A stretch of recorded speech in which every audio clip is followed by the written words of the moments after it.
Hello guys, this is Anna. I am not a professional vlogger, but I'm a Ukrainian and I believe the world has to know more about my country during this war with Russia. And while Russian troops are doing really bad things on the territory of my country and our armed forces are winning back our territory, I think there are things I can share with you and I'm always eager to answer your questions. But today I would like to talk about propaganda. And for a very long period, after I have graduated the university and I have a degree in linguistics, I believed that propaganda is something that disappeared together with Soviet Union, Nazi Germany, and some other totalitarian states, but it is not. And when I look at modern Russia, and one of the first questions that I have put myself is why Putin has that much support in his country. And you may tell me that it's very dangerous to go out on strikes because police, blah, blah, blah, but they don't have 150 million policemen to catch everyone. And we had similar situations in my country, and I'm sure similar, I don't know, various actions take place in European countries, and people cannot get caught like every person. Plus, I don't feel that willingness of Russians to protest against war, and even very small things are treated by the world as something heroic. But in general, Russians totally support their president, and for me, it was always a surprise. What must happen in this consciousness of people so that they support everything their leader says? Just like it was in Nazi Germany, right? Normal people believed a totally crazy man and followed his orders for a very long period of time. So something similar is happening in Russia, but to tell you the truth, I'm afraid it is even worse than it was in the Nazi Germany, because the Nazi regime did not live for that long. Russia has old totalitarian traditions. It believes it continues the traditions of the Soviet Union, and the traditions of the Soviet Union were pretty ugly, with concentration camps, with capital punishments, with prosecutions, with lots of secret services, and with suppression and many other examples.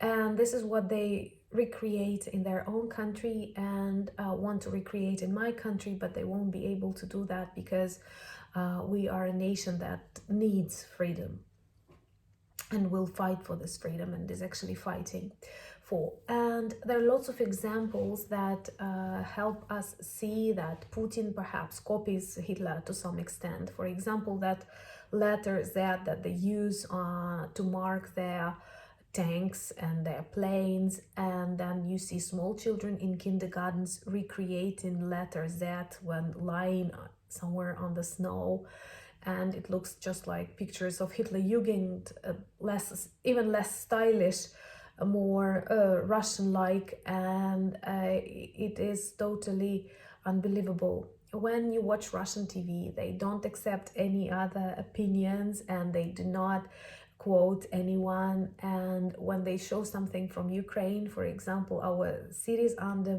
bombings, they say it is not the hospital, it was a super secret base or a biological laboratory. That's my favorite.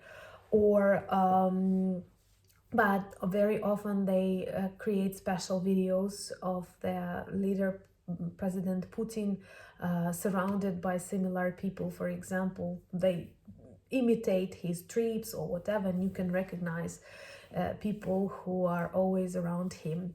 The fact that he stays somewhere in the mountains of Ural in a bunker, and I'm sure when you look at his photos at this very long table with President Macron or with his ministers.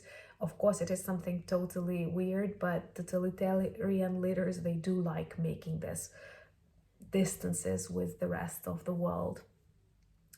Also, they have this, all Russians have this feeling that the whole world is going to attack them, and they treat all the countries as potential enemies. I think this is another example of the results of propaganda, of Russian propaganda. Censorship. They close lots of normal social media sources, and like Instagram, for example, because there Russians can get some information. But what is even worse, I don't feel like Russians really want to get this information. The majority of people don't. And they have this image when, like, I have watched just a few seconds of that celebration they had in Moscow of the annexation of the Crimea, and there were lots of people saying, we want the world to be afraid of us. Oh, let them show our nuclear weapons. And when you look at these people, I cannot imagine like any normal citizen of any normal country saying that. Of course, we want to be proud of our country, we want to show its strengths, but I don't want you to be afraid of us, of Ukrainians. I wish we come back to normal and you can come and visit our beautiful country. And this idea that the whole world is your enemy, it is again not normal. Lots of the actors and lots of the writers, they always support the president. It's a rule when something controversial happens. For example, in my country, it's totally okay to say that you don't like something or to tell political jokes, you know, it is very common. And in Russia, I think such things can be dangerous. The fact that people watch after each other, like they have social media, Vkontakte, it can be checked, and they have all the databases. Well, I know similar things may happen in a digital era, but not to that extent. And security services that control lots of things. And I'm surprised that all of that is happening in the 21st century when you have lots of instruments to get the information you want. And perhaps something really important is broken inside of Russian people. I don't know what caused this problem, but someone has commented that, and I liked it a lot. They are very willing to suffer. And what is a serious problem for Russian leader and for Russians is the fact that Ukrainians are not. We're different. We want to live normal life. We want to travel, to see the world, I don't know, to eat something tasty, to watch some American films, or to listen to some French music, and without saying, no, Ukrainian is bad. We do know that like some things are bad in Ukraine, other things are bad in Belgium. And so that's why I think that actually Russia demonstrates a very high level of what nationalism or Nazism, what they try to find in us. The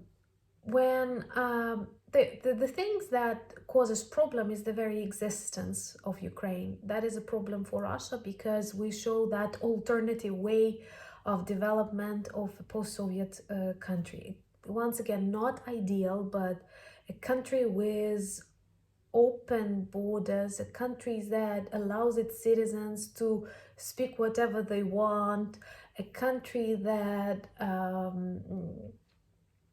is open for, I don't know, various, well, we're not that open for investments right now because no one will invest in us right now, but in general, like you can Google whatever you want, you can YouTube whatever you want, and you can post on Instagram whatever you want, unless it goes beyond the rules of this international communities. So when I look at this closed society of Russia with lots of Nazi-like symbols, with those letters, with the worship of their leader, and you can see his portrait everywhere, and with things, I cannot imagine how things like that can happen like 3,000 kilometers from, I don't know, Berlin, because Moscow is not that far away and people live in a totally different dimension.